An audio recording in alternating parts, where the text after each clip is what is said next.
Hey everyone, today we're going to show you how to open up a Motus Bank account online. So it's super straightforward and you can get it done from your home in just a few minutes. So first, head over to the Motus Bank website and look for the option to open up a checking account. And once you found it, simply click on it and it will then take you to the online application form.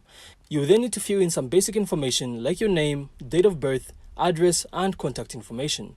So simply make sure everything matches what's on your official ID because Motus Bank will need to verify it.